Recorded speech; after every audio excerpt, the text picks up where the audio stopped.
আসসালামু আলাইকুম, সবাই কেমন আছেন? সবাইকে মুক্তাজ ফ্যামিলি ব্লগ দেখার জন্য ওয়েলকাম করছি।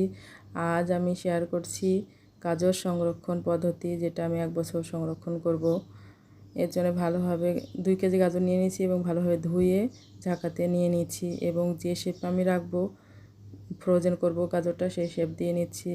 একটু বেশি করে লম্বা করে কেটে নিয়েছি, তারপরে চিকন করে একটু কেটে নিয়েছি, তারপরে আমি টুকরো করে কেটে নিয়েছি। যে লম্বাটা সেটা আমি এই লম্বা গাজরটা আমি ভাজি কিংবা নুডলসে ব্যবহার করব। টুকরো গাজরটা একটু সবজিতে ব্যবহার করতে পারবো। আর যেটা বেশি লম্বা করে কেটে নিয়েছি সেটা আমি যখন যেভাবে লাগবে সেভাবে ব্যবহার করতে পারবো। আমি তারপরে কড়াইয়ে পানি নিয়ে নিয়েছি, কড়াইয়ে পানি নিয়ে ফুটিয়ে নিয়েছি।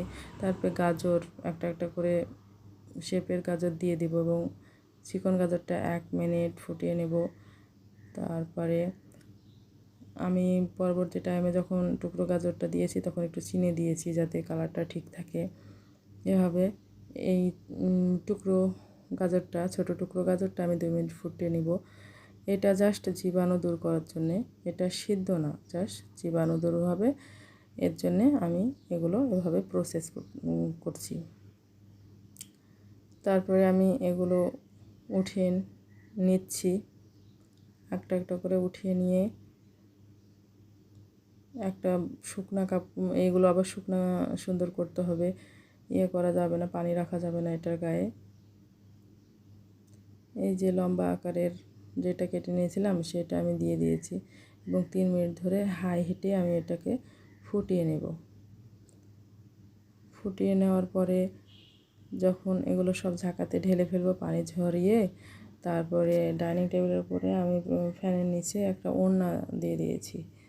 ওড়না দিয়ে সেই ভালোভাবে ওইটাতে ঢেলে নিব। ঢেলে নিয়ে ফ্যানের বাতাসে উল্টে পাল্টে আমি গায়ে থেকে যেগুলো পানি থাকবে গাজরের সবগুলো আমি শুকিয়ে নেব।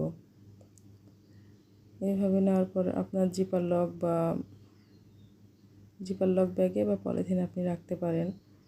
অনেকে কন্টেনারেও রাখেন, তবে আমি জিপার লক ব্যাগটা ব্যবহার করব, যেটা বাজারে পাওয়া যায়।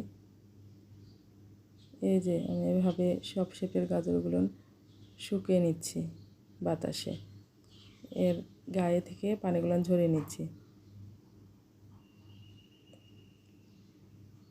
পানিগুলো ভালোভাবে শুকিয়ে যাওয়ার পরে আমি জিপার লক ব্যাগ নিয়ে নিয়েছি এবং সেটাতে ঢুকিয়ে নিচ্ছি এবং জিপার লক ব্যাগের ভিতর যে বাতাসগুলো থাকবে সেগুলো চেপে চেপে আমি বের করে নিচ্ছি। এই যে আমার প্রস্তুত হয়ে গেছে, যেভাবে আমি রাখবো ফ্রিজে। তারপর আমি ফ্রিজে রেখে দিয়েছি এবং 5 ঘন্টা পর আপনাদের সাথে আবার শেয়ার করব। এভাবে যখন গাজরের দামটা কম থাকবে আপনারা সবাই সংরক্ষণ করতে পারেন। এই যে 5 ঘন্টা পর দেখাচ্ছি, আমার ফ্রিজে অনেকটাই বরফ জমা হয়ে গেছে। এটা আমি বের করে নিচ্ছি এবং আলাদা আলাদা করে নিচ্ছি একটু হাত দিয়ে, যাতে যখন যেভাবে দরকার লাগবে সেভাবে আমি ব্যবহার করতে পারি এই গাজরগুলো। এভাবে সারা বছর রাখলে হয় কি, যখন দামটা বেশি থাকবে তখন তখন আপনার এইগুলো ব্যবহার করলে ওগুলো বেশি দাম দিয়ে কেনা লাগবে না।